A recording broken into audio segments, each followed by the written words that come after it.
అన్నదాత అన్నదాత మీ అన్నదాత చెమటోడ్చి ఆహారాన్నందించే రైతన్న అనునిత్యం నీ కండదండగా నిలిచే నేస్తం ఎవరన్నా అన్నదాత అన్నదాత మీ అన్నదాత.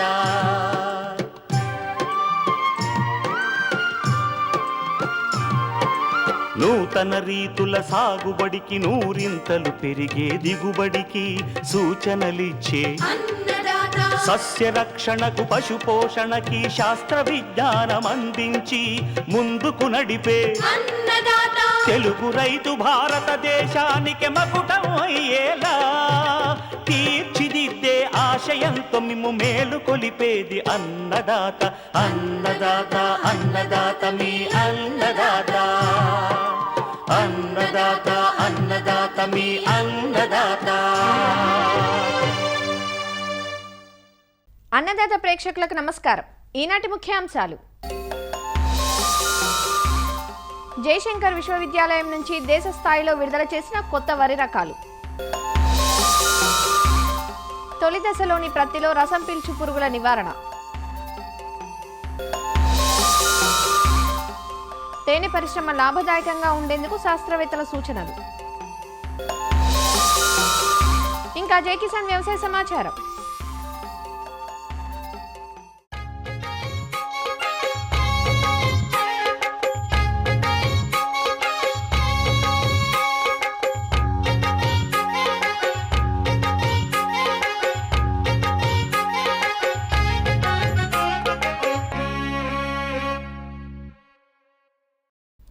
గత 4 రోజులుగా అన్నదాతలో ప్రొఫెసర్ జయశంకర్ తెలంగాణ రాష్ట్ర వ్యవసాయ విశ్వవిద్యాలయం వారు వరిలో రూపొందించిన దొడ్డు, సన్నగింజ, అతి సన్నగింజ, సువాసన రకాలు, మినీ కిట్ రకాల గురించి తెలుసుకున్నాం కదా. వీరు విడుదల చేసిన చాలా వరి రకాలు తెలుగు రాష్ట్రాల్లోనే కాకుండా ఇతర రాష్ట్రాల్లోనూ ప్రాచుర్యం పొందుతున్నాయి. కర్ణాటక, ఒడిశా, జార్ఖండ్ వంటి పలు రాష్ట్రాల్లో రైతుల ఆదరణకు నోచుకోవడం గర్వకారణం.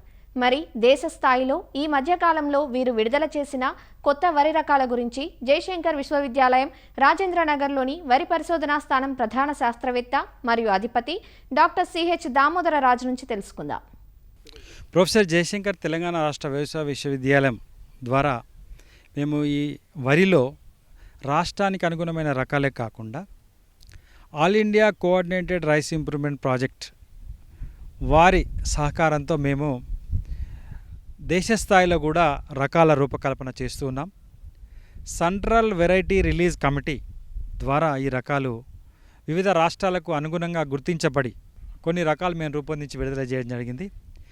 ఆ రకాలు మనం ఇక్కడ రాష్ట్రంలో మినికిట్ పరీక్షలు చేయం కాబట్టి రైతులకు ఎక్కువ అవగాహన లేదు. కాబట్టి ఆ రకాల గురించి రైతులకు తెలియజెప్పాల్సిన ఉద్దేశంతో ముఖ్యంగా వరంగల్ పరిశోధనా స్థానం నుంచి WGL 739 వరంగల్ వరి 1 అనే పేరుతోని 135 రోజుల కాల పరిమితితో లాంగ్ బోల్డ్ అంటే దొడ్డు పొడవు గింజ రకంగా రూపొందించి ఒరిస్సా, వెస్ట్ బెంగాల్ మరియు తమిళనాడుకు అనుకూలంగా ఒక రకాన్ని రూపొందించడం జరిగింది. వరంగల్ నుంచి WGL 697 అని మధ్యకాలిక రకం, మధ్యస్థ గింజ రకము 135 రోజుల కాల పరిమితితో తెలంగాణ, ఆంధ్రప్రదేశ్ మరియు తమిళనాడు, కేరళ రాష్ట్రాలకు అనుగుణంగా ఈ రకాన్ని రూపొందించడం జరిగింది. ఈ రకము తెలంగాణ వరి 2 అని పేరుతో మేము దేశ స్థాయిలో CVRC ద్వారా అంటే సెంట్రల్ వెరైటీ రిలీజ్ కమిటీ ద్వారా విడుదల చేయడం జరిగింది. తెలంగాణ వరి 3 అనే పేరుతో స్వల్పకాలిక రకం అంటే 120 రోజుల కాల పరిమితితో JGL 21078 మధ్యస్థ గింజ రకంగా తెలంగాణకు మరియు కేరళ రాష్ట్రాలకు అనుకూలంగా ఈ రకం గుర్తించబడి విడుదల చేయబడింది. ఇకపోతే తెలంగాణ వరి 4 అనే పేరుతో స్వల్పకాలిక రకంగా 120 రోజుల కాల పరిమితితో పొడవు దొడ్డు గింజ రకంగా JGL 25958 అనే పేరుతో ఒరిస్సా, బీహార్ మరియు జార్ఖండ్ రాష్ట్రాలకు అనుగుణంగా ఈ రకాన్ని మేము రూపొందించి సెంట్రల్ వెరైటీ రిలీజ్ కమిటీ ద్వారా all India coordinated rice improvement project ద్వారా ఇది విడుదల చేయడం జరిగింది. తెలంగాణ రైస్ 5 అనే రకాన్ని RNR 28362 అనే నెంబర్తో మధ్యకాలిక రకంగా అంటే 135 రోజుల కాల పరిమితితో మధ్యస్థ గింజ రకంగా అంటే మీడియం సిలిండర్ గ్రెయిన్తో ఉత్తరప్రదేశ్ మరియు ఒరిస్సా రాష్ట్రాలకు అనుగుణంగా ఈ రకాన్ని రూపొందించి మేము సివిఆర్సి ద్వారా all India coordinated rice improvement ప్రాజెక్ట్లో విడుదల చేయడం జరిగింది. తెలంగాణ రైస్ 6 అనే స్వల్పకాలిక రకం అంటే 120 రోజుల కాలపరిమితితో KNM 7048 అనే నెంబర్తో ఒరిస్సా, వెస్ట్ బెంగాల్, ఛత్తీస్గఢ్ మరియు మహారాష్ట్రకు అనుకూలంగా పొడవు దొడ్డు గింజ రకంగా దీన్ని రూపొందించడం జరిగింది. తెలంగాణ రైస్ 7 అనే రకాన్ని KNM 6965 అనే నెంబర్తో ఛత్తీస్గఢ్ మరియు మహారాష్ట్రలకు అనుగుణంగా విడుదల చేయడం జరిగింది. ఇది కూడా సివిఆర్సి సెంట్రల్ వెరైటీ రిలీజ్ కమిటీ ద్వారా all India coordinated rice improvement project ద్వారా విడుదల చేయబడింది. ఇదే కాకుండా వరంగల్ పరిశోధన స్థానం మరియు భారతీయ వరి పరిశోధన సంస్థ కొలాబరేషన్తో WGL 1487 తెలంగాణ రైస్ 8 అనే పేరుతో మేము విడుదల చేయడం జరిగింది. ఈ రకం 130 నుంచి 140 రోజుల కాలపరిమితితో మీకు మధ్యస్థ గింజ కలిగి ఉండి తెలంగాణ మరియు ఆంధ్రప్రదేశ్ రాష్ట్రాలకు అనుకూలంగా ఈ రకాన్ని విడుదల చేయడం జరిగింది. ఈ రకం ప్రత్యేకత ఏంటంటే తక్కువ భాస్వరంలో పంట పండే రకం. భాస్వరం నిల్వలు పొలంలో ఉన్నట్లయితే మీరు DAP వేయకుండానే ఈ రకాన్ని పండించవచ్చు, లేదా తక్కువ DAPతో ఈ రకాన్ని పండించవచ్చు. WGL 1487 తెలంగాణ రైస్ 8 అనే పేరుతో విడుదల చేయడం జరిగింది.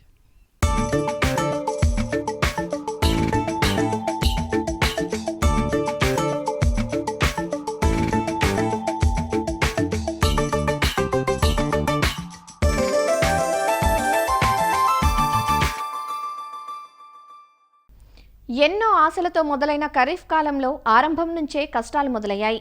సకాలంలో వర్షాలు వచ్చినా విత్తేందుకు సరైన వర్షపాతం నమోదు కాక సకాలంలో విత్తనాలు విత్తలేకపోయారు రైతులు. పత్తినైతే అదను దాటిపోతుందనే భయంతో స్ప్రింకర్లు పెట్టి మరీ మొలిపించుకున్నారు రైతులు. ప్రతి సాగులో విత్తనం మొలిపించుకోవడం ఒకెత్తైతే ఆనక వచ్చే చీడపీడలను నివారించడం మరో ఎత్తు. మొలిచిన పత్తికి ఇప్పుడు రసం పీల్చు పురుగులు సవాలుగా మారాయి. ప్రతి పెరుగుదలను దెబ్బతీసే ఈ రసం పీల్చు పురుగుల నివారణకు సమగ్ర సస్యరక్షణ చర్యలను ప్రారంభం నుంచే పాటించాల్సి ఉంటుంది. ఆ వివరాలను మనకందిస్తున్నారు వరంగల్ ప్రాంతీయ వ్యవసాయ పరిశోధనా స్థానం శాస్త్రవేత్త డాక్టర్ ఓం ప్రకాష్. పత్తి పంటను వేసేటప్పుడు కొన్ని రకాల జాగ్రత్త చర్యలు మరియు అంతేకాకుండా తొలి దశలో సస్యరక్షణ చర్యలు కనుక చేపట్టినట్లయితే ఈ పత్తి పంటలో అధిక దిగుబడులు పొందడానికి ఆస్కారం ఉంటుంది. ఈ యొక్క పత్తి పంటలో ఈ తొలి దశలో అంటే మొలకెత్తినప్పటి నుంచి వివిధ రకాల రసం పీల్చే పురుగులు అనేటివి ఎక్కువగా ఆశించి నష్టాన్ని కలగజేస్తున్నాయి. ఇందులో ప్రధానంగా రైతు సోదరులు గుర్తుంచుకోవాల్సింది ఈ యొక్క పచ్చదోమ. దీనినే మనము దీప పురుగు అని కూడా అంటాము. ఈ పచ్చదోమ ఉధృతి అనేది ఎక్కువగా ఉన్నట్లయితే ఈ యొక్క పంట అనగా మొక్క అనేది ఎదగక గిడసబారిపోవడం మనం గమనించవచ్చు.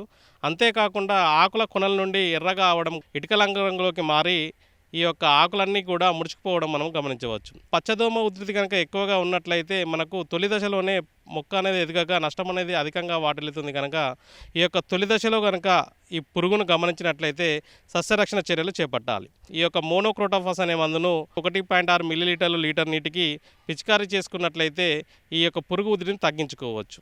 ఈ యొక్క పురుగు యొక్క నివారణకు ఈ యొక్క అసిటామిప్రిడ్ అనే మందును 0.2 గ్రాములు లీటర్ నీటికి, లేదా ఇమిడాక్లోప్రిడ్ అనే మందును 0.3 మిల్లీలీటర్లు లీటర్ నీటికి కనుక కలిపి పిచికారీ చేసుకున్నట్లయితే ఈ యొక్క తొలి దశలో వచ్చే పచ్చదోమ బారి నుంచి పంటను కాపాడుకోవచ్చు. అంతేకాకుండా తొలి దశలో వేరే రసం పీల్చే పురుగులైనటువంటి ఈ యొక్క తామర పురుగులు కూడా వచ్చే అవకాశం ఉంటుంది. ఈ యొక్క తామర పురుగులు పిల్ల మరియు పెద్ద పురుగులు రెండూ కూడా ఆకుల కింది భాగంలో ఉండి ఈ ఆకులను గోకి రసాన్ని పీల్చడం వలన ఆకులన్నీ కూడా మనకు డొప్పలాగా మారిపోవడం గమనించవచ్చు. ఈ యొక్క ఆకుల నుండి రసాన్ని పీల్చడం వలన మొక్క అనేది ఎదగక ఈ యొక్క పంటలో దిగుబడులు అనేటివి తగ్గడానికి ఆస్కారం ఉంటుంది. ఈ తామర పురుగులు అనేటివి మనకు సూక్ష్మంగా ఉంటాయి కావున వీటి యొక్క లక్షణాలను ద్వారా మాత్రమే ఈ యొక్క పురుగు ఉధృతిని గుర్తిస్తాం. కావున ఆకులపైన ఈ లక్షణాలను కనుక గమనించిన వెంటనే ఈ తామర పురుగుల నివారణ కోసం సస్యరక్షణ చర్యలు చేపట్టాలి. పిప్రోనిల్ అనే మందును 2 మిల్లీలీటర్లు లీటర్ నీటి కనుక కలిపి పిచికారీ చేసుకున్నట్లయితే ఈ యొక్క తామర పురుగు ఉధృతి బారి నుండి పంటను కాపాడుకోవచ్చు. ఇంకొక రసం పీల్చే పురుగు అయినటువంటి పేనుబంక ఈ ఎదుగుతున్న మొక్క నుండి అదేవిధంగా ఎదుగుతున్న అప్పుడే అభివృద్ధి చెందుతున్న ఆకుల నుండి గుంపులుగా చేరి ఈ యొక్క రసాన్ని పీల్చడం వలన మొక్క అనేది ఎదగక నష్టం అనేది వాటిల్లడం జరుగుతూ ఉంటుంది. ఈ యొక్క పేనుబంక నివారణకు అసిటామిప్రిడ్ అనే మందును 2 గ్రాముల లీటర్ నీటికి, లేదా డైఫెన్థీర్ అనే మందును 1.25 గ్రాముల లీటర్ నీటికి, లేదా ఇమ్డాక్లోప్రిడ్ అనే మందును 0.3 మిల్లీలీటర్ లీటర్ నీటికి, ఇందులో ఏదో ఒక మందును కనుక మనము పిచికారీ చేసుకున్నట్లయితే ఉపయోగకరంగా ఉంటుంది. అయితే ఈ తొలి దశలో వచ్చే రసం పీల్చే పురుగులను మనం సమర్థవంతంగా నివారించాలంటే ఈ యొక్క కాండం పూత పద్ధతిని పాటించి కూడా మనము ఈ యొక్క పురుగులను సమర్థవంతంగా నివారించవచ్చు. కాండం పూత పద్ధతిలో భాగంగా కీటకనాశనం అయినటువంటి మోనోక్రోటోఫాస్ మరియు నీరుల నిష్పత్తి 1:4 రేషియోలో కలుపుకోవాలి. లేదా ఇమ్డాక్లోప్రిడ్ అనే మందు కూడా మనం ఇందులో వాడుకోవచ్చు. ఇది అయితే మనకు 1:20 నిష్పత్తిలో ఈ మందు మిశ్రమాన్ని తయారు చేసుకొని పత్తి యొక్క లేత కాండానికి 30, 45, 60 రోజులకు ఈ బొట్టు రూపంలో పెట్టినట్లయితే ఈ యొక్క మందును పిచికారీ చేయకుండానే ఈ యొక్క పురుగులను మనము సమర్థవంతంగా నివారించడానికి ఆస్కారం ఉంటుంది. ఈ విధంగా రైతు సోదరులందరూ ఈ యొక్క తొలి దశలో వచ్చే రసం పీల్చే పురుగుల బారి నుంచి పంటను కాపాడుకుంటే పంటలో అనగా పత్తి పంటలో అధిక దిగుబడులు పొందడానికి ఆస్కారం ఉంటుంది.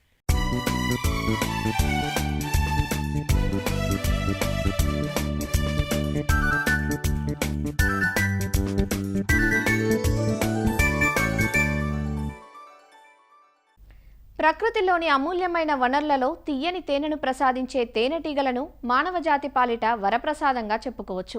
ఇటీవల తేనెకు పెరుగుతున్న గిరాకీతో తేనె పరిశ్రమ అనేక మందికి ఉపాధి మార్గంగా ఆవిర్భవిస్తోంది. తేనెటీగలు వివిధ పంటల్లో పరపరాగ సంపర్కానికి తోడ్పడి రైతులు అధిక దిగుబడులు సాధించేందుకు పరోక్షంగానూ, తేనె ఉత్పత్తికి ప్రత్యక్షంగానూ దోహదపడతాయి. ప్రధానంగా తేనెటీగల నుంచి తేనె మాత్రమే కాదు, మైనం, పుప్పొడి, రాజాహారం, ప్రొపలిన్ వంటి ఉప ఉత్పత్తులు కూడా లభ్యమవుతాయి. పంటలతో పాటు రైతులు అనుబంధంగా కొన్ని తేనె పెట్టెలు కూడా పెట్టుకొని అదనపు ఆదాయాన్ని ఆర్జించే అవకాశం ఉంటుంది. ఇటీవలి కాలంలో మిద్దె సాగు విస్తృతం అవటంతో మిద్దెలు, బాల్కనీలకు సైతం ప్రత్యేక రకమైన తేనెటీగలతో పెంపకాన్ని చేపట్టవచ్చంటున్నారు శాస్త్రవేత్తలు. తేనెటీగల్లో అనేక రకాలున్నప్పటికీ పెంపకానికి కొన్ని రకాలు మాత్రమే అనువుగా ఉంటాయంటూ వివరాలు తెలియజేస్తున్నారు ఆచార్య ఇంజనీరింగ్ వ్యవసాయ విశ్వవిద్యాలయం ఉండి Krishi Vigyan Kendra program coordinator doctor N Mallikarjunarao. రైతుల అదనపు ఆదాయానికి కేవలం ఒక వ్యవసాయం మీదే కాకుండా దానికి అనుబంధ రంగాలైన తేనెటీగ పరిశ్రమ కానీ ఇతర పరిశ్రమల మీద కూడా ఆధారపడితే కొంత ఆదాయం పెరుగుతుంది. అయితే అనుబంధ రంగాల్లో ముఖ్యమైనది తేనెటీగల పరిశ్రమ. అయితే సాధారణంగా తేనెటీగలు రకరకాలు ఎపిస్ మెల్లిఫెరా అనే జాతులు కానీ, అంటే ఐరోపా జాతులు కానీ, అలాగే ఎపిస్ సెరానా ఇండికా అంటే మన పుట్ట తేనెటీగలు అంటారు, ఇది దేశవాళీ తేనెటీగలు అంటారు. అలాంటి వాటిని కూడా పెంచి కొంత ఆదాయం సాధిస్తున్నారు. అంతేకాకుండా కొంతమంది డైరెక్ట్గా మన ఫారెస్ట్ నుంచి కూడా రాక్ బీ కానీ, అలాగే మనం లిటిల్ బీ అంటారు చిన్న తేనెటీగలు, వాటి నుంచి కూడా తేనెని సేకరించి కూడా మార్కెటింగ్ చేసి కొంత ఆదాయాన్ని సంపాదిస్తున్నారు. ఇలాంటి తేనెటీగలే కాకుండా మనకి కుట్టని తేనెటీగలు, సాధారణంగా తేనెటీగలు అంటే కుడతాయని భయపడతారు, కానీ కుట్టని తేనెటీగలు, కొండలేని తేనెటీగలు అనేవి కూడా ఉన్నాయి. దాన్ని ఈ తేనెటీగల పెంపకాన్ని మెలిపోని కల్చర్ అంటారు. అయితే వీటికి కుట్టడానికి ముళ్ళు ఉండదు కాబట్టి చాలా సులువుగా మన ఇంట్లో కానీ, బాల్కనీలో కానీ, అలాగే కిచెన్ గార్డెన్లో కూడా పెంచుకోవడానికి అవకాశం ఉంటుంది. అయితే ఈ మెలిపోనిక్ కల్చర్లో కూడా మా సాధారణ తేనెటీగల కంటే ఇవి కుట్టవు కాబట్టి ఈజీగా బాల్కనీలో పెంచుకోవచ్చు.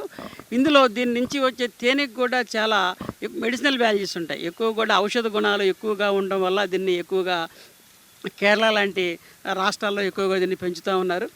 అంతేకాకుండా తేనె యొక్క విలువ కూడా 2000 నుంచి కేజీ 3000 వరకు కూడా మనకి ఆన్లైన్లో కానీ దీనికి మార్కెట్ చేస్తున్నారు. కాబట్టి దీన్ని కూడా పెంచుకునే అవకాశం ఉంది. ఇందులో కనుక చూసినట్లయితే ఈ కుట్టని తేనెటీగలు పాలినేటర్స్, మామూలుగా పెద్ద తేనెటీగలు మనకి ఆ పెద్ద పెద్ద ఫ్లవర్స్ నుంచి వెళ్ళే అవకాశం ఉంది, కానీ చిన్న చిన్న ఫ్లవర్స్ నుంచి తేనె సేకరించే అవకాశం లేదు. అలాంటి చిన్న పుష్పాల నుంచి కూడా మనకి తేనెని సేకరించగలిగే దీనికి కెపాసిటీ ఉంది. కాబట్టి ఈ కుట్టని తేనెటీగలు కూడా చాలా వరకు ఫలదీకరణానికి ఉపయోగిస్తాయి. అంతేకాకుండా వివిధ పంటల ఫలదీకరణలో కూడా ఈ కుట్టని తేనెటీగలు కూడా చాలా ఉపయోగపడతాయి. అంతేకాకుండా మనకి ఈ షేడ్ నెట్స్లో కానీ, అలాగే గ్లాస్ హౌసెస్ వాటిల్లో కూడా పండించే పంటల్లో కూడా పరపరాగ సంపర్కానికి కూడా ఈ కుట్టని తేనెటీగలను కూడా వాడుకోవచ్చు. అయితే తేనె కనుక చూసినట్లయితే సాధారణ తేనె కంటే ఇది కొంచెం పులుపు నుంచి కొద్దిగా తీపి వగరు గుణంతో ఉంటుంది. అయితే ఈ తేనె యొక్క మార్కెట్ ఎక్కువ ఉంది, అంతేకాని క్వాంటిటీ కూడా మామూలుగా తేనెతో కనుక పోలిస్తే ఇది సంవత్సరానికి ఒక్కొక్క బాక్స్ నుంచి 1 కేజీ కేజీన్నర వరకు మాత్రమే తక్కువ తేనె వస్తుంది. కాబట్టి ఇలాంటి బాక్సులు పెట్టదలుచుకున్న వాళ్ళు ఎక్కువ మొత్తంలో బాక్సులు పెట్టాల్సిన ఉంటుంది. కమర్షియల్ స్కేల్లో కనుక చేయదలుచుకుంటే ఎక్కువ బాక్సుల్ని పెట్టాల్సిన అవసరం ఉంటుంది. అంతేకాకుండా ఈ మధ్య కాలంలో అటు టెర్రస్ గార్డెన్లోను బాల్కనీలో కూడా వీటి యొక్క పెట్టెల్ని 1-2 పెట్టెల్ని పెట్టుకుంటున్నారు ఈ మధ్యకాలంలో. అంటే ఎవరైతే మనకి టెర్రస్ గార్డెన్లో రకరకాల పంటలు పండిస్తారో వాటి ఫలదీకరణం కోసం కానీ, అంతేకాకుండా తేనెటీగలు పెంచాలనే హాబీ కోసం కానీ, అయితే ఇంటి అవసరాలకు కావాల్సిన తేనెను సేకరించుకోవడానికి కూడా ఈ స్టింగ్లెస్ బీ బాక్సులు అనేది బాల్కనీలో కానీ టెర్రస్ గార్డెన్లో కూడా పెడుతున్నారు. అంతేకాకుండా ఈ తేనెటీగలు పెంచడానికి కూడా కొంత కొత్త బాక్సులు కూడా మనకి మార్కెట్లోకి అందుబాటులో వస్తున్నాయి. వీటిని డైరెక్ట్గా ఈ కింద తేనెటీగల్ని ఎలాగ డిస్టర్బ్ చేయకుండా కేవలం తేనెని సేకరించే విధంగా కూడా అనుగుణంగా కూడా ఈ బాక్సులు మనకి లభ్యమవుతున్నాయి. కాబట్టి అలాంటి బాక్సుల్లో వీటిని అటు టెర్రస్ గార్డెన్లో కానీ, ఇంటి దగ్గర కానీ, కిచెన్ గార్డెన్లో కానీ, అలాగే మామిడి తోటల్లో కానీ, అలాంటి తోటల్లో కానీ, ఇతర హార్టికల్చర్ క్రాప్స్లో కూడా వీటిని పెంచుకోవచ్చు. అంతేకాకుండా ఇటీవల కాలంలో కొంతమంది బాగా తేనెటీగల మీద ఆసక్తి ఉన్న యువకులు కూడా ఈ ఫారెస్ట్ నుంచి కూడా ఈ తేనెటీగల్ని కొంత సేకరించి వాటిని పెంచి కాలనీస్ని కూడా అమ్మడం జరుగుతూ ఉంది, వాటిని కూడా సప్లై చేయడం జరుగుతూ ఉంది. అలాగే కొంతమంది తేనెను కూడా సేకరిస్తున్నారు. ఆ రకంగా కూడా కొంత గ్రామీణ యువతకు కూడా, అలాగే మనము ట్రైబల్స్కి కూడా కొంత ఉపాధి అవకాశం కూడా పొందే అవకాశం ఉంది. ముఖ్యంగా కేరళ లాంటి ప్రాంతంలో కూడా వీటి మీద ఎక్కువ ఆసక్తి చూపి పెద్ద మొత్తంలో వీటి ఉత్పత్తిని, అలాగే తేనెటీగల పెంపకాన్ని, కొండలేని తేనెటీగల పెంపకాన్ని కూడా చేస్తున్నారు. అయితే ఎక్కువ కూడా కమర్షియల్ స్కేల్లో చేస్తున్న వాళ్ళు కొంతమంది ఎపిస్ సెరానే కూడా కొంతమంది దానికి ఎక్కువ మార్కెట్ వాల్యూ ఎక్కువ ఉంది కాబట్టి అది కూడా కొంతమంది చేస్తున్నారు. అయితే ఇందులో తేనెటీగలు వలసపోయే ఒక గుణం ఉంది కాబట్టి ఎక్కువగా పెట్టిన బాక్సుల నుంచి వెళ్ళిపోవడం వల్ల జరుగుతూ ఉంది. అదొక ప్రాబ్లం ఉంది ఇందులో. అందుకని ఎక్కువ మంది మెల్లిఫెరాను కూడా ప్రిఫర్ చేస్తూ ఉంటారు. ఈ ప్రిఫర్ చేసినప్పుడు కూడా ఇందులో మెల్లిఫెరా అనేది ఒక్క దగ్గరే పెట్టుకొని మనం బాక్సులు ఉంచకుండా మైగ్రేటరీ బీ కీపింగ్ అనేది, అంటే ఒక తేనెటీగ బాక్సుల్ని ఎక్కడైతే మనకి తేనె మరియు ఈ పుష్పాలు ఉండే ఒక పంటలు ఉంటాయో అలాంటి దగ్గరికి వాటిని సీజన్ వైజ్ కూడా దీన్ని మారుస్తూ ఉండడం వల్ల మనం ఎక్కువ మొత్తంలో సంవత్సరానికి తేనె పొందడానికి కూడా అవకాశం ఉంటుంది. కాబట్టి మైగ్రేటరీ బీ కీపింగ్ అనేది చేయాల్సిన అవసరము ఎంతైనా ఉంది. అయితే ఈ తేనెటీగల నుంచి తేనె ఒకటే కాదు, తేనెతో పాటు పుప్పొడికి కూడా మార్కెట్ డిమాండ్ ఉంది. సుమారు దానికి కూడా 800 నుంచి 3000 వరకు కూడా ఇంటర్నేషనల్ మార్కెట్లో ఉంది. పుప్పొడికి కూడా చాలా ఔషధ గుణాలు ఉన్నాయి, దాన్ని కూడా మనము సేకరించవచ్చు. అంతేకాకుండా ప్రొపాలిస్ అనేది, తర్వాత రాయల్ జెల్లీ అనేది కూడా మనం సేకరించవచ్చు. ఈ తేనెటీగల పరిశ్రమ వల్ల మన తేనెటీగ బాక్సులను కూడా అద్దెకి ఇస్తున్నారు. అద్దెకంటే కొన్ని రకాల పంటలు, ఉదాహరణకి పొద్దుతిరుగుడు కానీ ఇలాంటి కొన్ని పంటల్లో తేనెటీగల వలన పరపరాగ సంపర్కం బాగా జరిగి మంచి విత్తనం అనేది బాగా సీడ్ సెట్ అనేది బాగా జరుగుతూ ఉంది. కాబట్టి కొన్ని కంపెనీస్ కూడా కొన్ని అద్దెకి కూడా తీసుకుంటున్నారు. బాక్సు 1500 అలా కూడా చెల్లిస్తున్నారు. కాబట్టి అద్దెకి తిప్పడం వల్ల కూడా ఈ తేనెటీగల నుంచి కూడా మనం కొంత ఆదాయాన్ని కూడా పొందవచ్చు. ఈ శిక్షణ తీసుకోవాల్సిన ఎవరైనా గ్రామీణ యువత కానీ, మహిళలు కానీ మన కృషి విజ్ఞాన కేంద్రంలో ఉండి సంప్రదించి కూడా వాళ్ళకి కావాల్సిన శిక్షణను కూడా తీసుకోవచ్చు. అలాగే ఈ పెద్ద మొత్తంలో ఎక్కువ మంది కూడా ఈ తేనెటీగ పరిశ్రమకు కూడా స్థాపించినట్లయితే అటు వ్యాపారంతో పాటు, వ్యవసాయంతో పాటు మన కొంత అదనపు ఆదాయం కూడా వచ్చే అవకాశం ఉంది.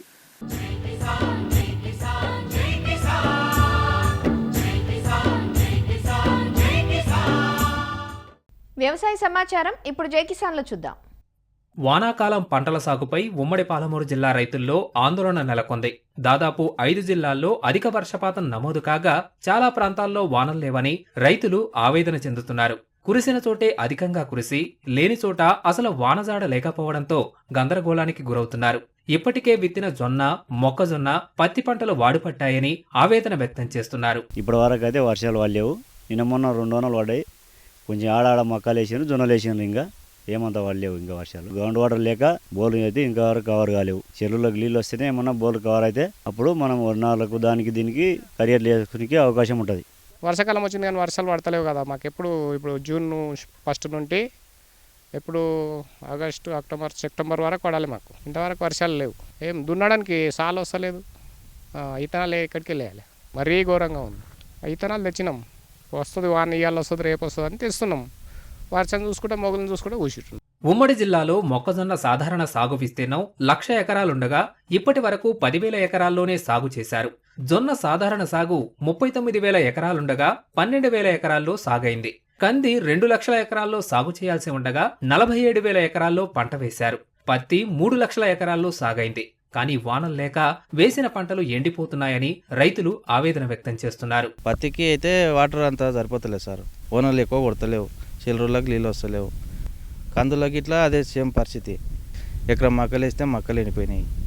మా పరిస్థితి 2 సంవత్సరాల ఏం బాగాలేదు. ఏడ సార్ అగో తాలే చక్కగా వస్తలేదు, ఇంకేం దుక్కులు తడుస్తాయి. ఈ 15 దినాలలో స్టార్ట్ అయితే జర ఒడ్లు ఇంకా మక్కలు ఇంకా పత్తులు ఏమన్నా పెట్టడానికి పరిస్థితి పడపోతే అవుతుంది సార్. వర్షాలు లేవు, బోల్లు అన్నీ ఎండిపోయినవి. యాసింగ్ ఏం చేయనందుకు 7 ఓనకాలం ఇప్పుడు మక్కలు వేస్తుండ. ఇక ఇంతకుముందు ఓరేస్తుంటే శనిగలు బుడ్డలు పోస్తుంటే ఇప్పుడు ఇక బుడ్డలు పోయలేదు, ఏం పోయలేదు. ఇక మిగతాది ఇక బోల్లు కవర్ అయితేనే బుడ్డలు పోసడం. ఓరి నీళ్ళు ఉంటే కదా సార్ నేను ఓరేసేది. నీళ్ళు లేని ఏడికి వెళ్ళేస్తా చెప్పు. నేను 6 ఎకరాలు పత్తి పెట్టినా. ఇప్పటికి 2-3 వానలు మంచిగానే పడ్డాయి. పడ్డతో పడ్డాయి, పడంతో వల్లే. కానీ కొంతమంది ఆ వాన కోసానికి కూడా దేవులాడుతూ రిత్తులు పెట్టిన వాళ్ళు కూడా మా పంటల పరిస్థితి ఇప్పటికైతే నా మొలకలు మంచిగానే మొలిచినాయి. కానీ దాంట్లో పోయినాయి ఆడాడ. ఇప్పుడు కూలీలు అందులోకి పిలిపిస్తున్నా. ఇంకా శాలు కాలే ఓరి వానలు ముసలు చూసి నాటేస్తారు. ఇంకా మళ్ళీ వచ్చే కడతలో ఒకసారి తుకాలు అవి కూడా. ఇక ఉమ్మడి పాలమూరు జిల్లాలో వరి సాగే ప్రారంభం కాలేదు. కావలసినంత వానలు లేకపోవడం, బోరుబావులు, చెరువులు, ఇతర నీటి వనరుల్లో సాగునీరు అందుబాటులో లేకపోవడం, జూరాల, నెట్టెంపాడు, కోయల్ సాగర్ లాంటి ప్రాజెక్టుల్లో నీటి నిల్వలేని కారణంగా ఆయకట్టుల్లో నారుమళ్లు ఇంకా ప్రారంభం కాలేదు.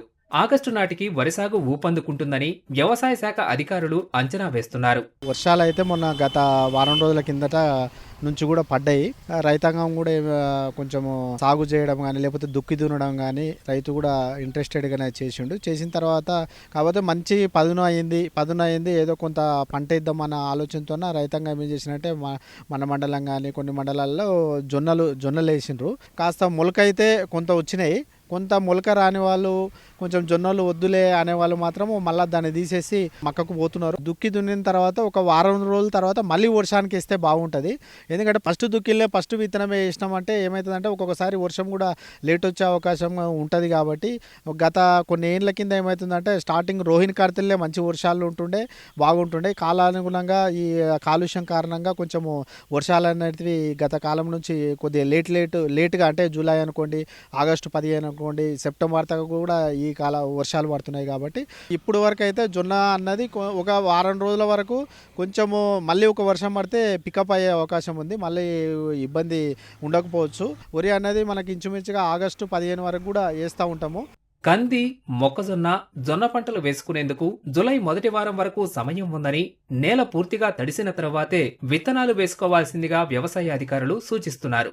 మొక్కజొన్న, పత్తి, జొన్న, కంది సాగు చేస్తున్నారు. ప్రధాన పంటగా వరిని కూడా పరిగణించుకోవచ్చు. వరి ఇంతవరకు ఇంకా విత్తనము అంటే నారు పోసుకోవడం అవేమీ స్టార్ట్ చేయలేదు. ఎక్కువగా సన్న రకాల వైపు మొగ్గు చూపుతున్నారు. దాంట్లో భాగంగా RNR 15048 ఎక్కువ సాగు చేస్తున్నారు. కాబట్టి మేము కూడా రైతులకు జూన్ 23 తర్వాతనే నారు పోసుకోమని చెప్తున్నాము. జూలై మొదటి వారం వరకు ఈ ఆరుతడి పంటలు అయితే ఏవైతే ఉన్నాయో వర్షాధారం పంటలు మొదటి వారం అంటే ఫస్ట్ ఫోర్ట్నైట్ 15 డేస్ వరకు ఆరుతడి పంటలు ఏవైతే ఉన్నాయో అవన్నీ కూడా మొత్తం కూడా సాగేటువంటి అంచనా కనిపిస్తుంది. ఈ మహబూబ్ నగర్లో ఈసారి వానాకాలము 3,23,253 ఎకరాలు మనము పంటల విస్తీర్ణం అని సాగు చేయొచ్చని మనము అంచనా వేస్తున్నాము. సో దీంట్లో ముఖ్యంగా మనకు వరి అనేది మనకు అధికంగా పడే అవకాశం ఉంది. 1,70,000 ఎకరాల వరి, దాదాపు 85,000 నుంచి 90,000 ఎకరాల పత్తి అనుకుంటున్నాము. అదేవిధంగా జొన్నలు కూడా ఒక 15,000 ఎకరాల వరకు సో కావచ్చని అనుకుంటున్నాము. కంది విస్తీర్ణము, మొక్కజొన్న విస్తీర్ణం కూడా మనకు ఈసారి అధికంగా పెరుగుతుంది. ఒక 25,000 ఎకరాల్లో మనకు ఆల్రెడీ పంటలు సోన్ అయిపోయినాయి. ఇంకా మనకు వరికి అనేది ఇంకా టైం ఉంది. అదేవిధంగా కందులు కూడా మనకు జూలై మొదటి వారం వరకు కూడా నీళ్లు మనకు అవైలబుల్ ఉన్నాయంటే కూడా జూలై మొదటి వారం వరకు కూడా పోసుకోవచ్చు. కందులు కానీ జొన్నలు కానీ వర్షాధారంగా వేస్తామంటే ఇంకా నీళ్లు ఉంటే మాత్రం జూలై మొదటి వారం 2 వారం కూడా మనం వార్తడి పంటలు అనేది వేసుకునే అవకాశం ఉంది. జడ్చర్ల కాన్స్టిట్యున్సీలో కొంచెము వర్షపాతం అనేది కొంచెం తక్కువగా ఉంది. సో ఈ తక్కువ వర్షపాతానికి వాళ్ళు దుక్కులు దున్నుకొని రెడీ పెట్టుకున్నారు. ఇంకో పెద్ద వర్షం పడితే మాత్రము ఖచ్చితంగా ఆడ కాటన్ ఏరియా మేజ్ ఉంటుంది. కాబట్టి ఆ కాటన్ ఏరియా ఈ వారంలో ఒక వర్షం మంచి పడితే అక్కడ కాటన్ ఏరియా సో అయిపోతుంది. తొలకరి వర్షాలకు సాగైన పంటలు అక్కడక్కడ ఎదుగుదల దశలో ఉన్నప్పటికీ జిల్లాలో చాలా ప్రాంతాల్లో నీటి తడులంతగా ఎండిపోయే పరిస్థితి వచ్చింది. ఇలాంటి పరిస్థితుల్లో వరుణుడు కరుణిస్తే ఖరీఫ్ సాగు సాఫీగా సాగించవచ్చని ఆశగా ఎదురుచూస్తున్నారు. మరిన్ని విభిన్న అంశాలతో రేపటి అన్నదాతలో మళ్ళీ కలుసుకుందాం. అంతవరకు సెలవు. నమస్కారం.